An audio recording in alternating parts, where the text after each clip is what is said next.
زموږ ویډیو در سره لایک کړئ او سحر میډیا چینل در سره سبسکرایب کړئ. مننه. یوه ښځه او خاوند په بحري سفر کې ملګري وو. اوږد سفر و، په سمندر کې څو ورځې تېرېدلې. یو وخت داسې راغلو چې هوا طوفاني شوه او له هرې خوا کښتۍ بادونو یوه لور او بل لور ته ټېله کوله. د کښتۍ منځ ته اوبه ورننوتلې. ټول سپاره کسان ډارېدلي ښکاره کېدل او وارخطا وو.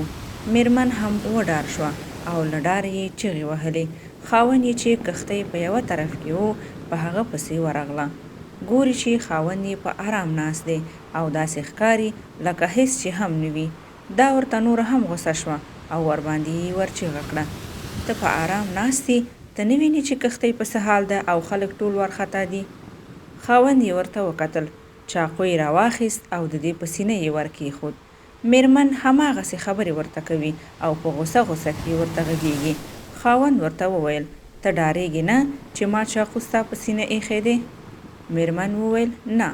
خاوند وویل: ولې نه؟ میرمن وویل: ځکه چاقو د داسې چا په لاس کې دی چې زه پرې یقین لرم او زه ورسره مینه لرم. خاوند ورته وخندل، ویل: زه هم ځکه په اطمینان ناست یم چې د دې طوفان واګې د داسې چا په لاس کې دی چې زه پرې یقین لرم او زه ورسره مینه لرم. د دې کیسې درس: د الله جل جلاله سره ریښتونی تعلق جوړ کړه، بیا د هیڅ شي پروا مه کوه.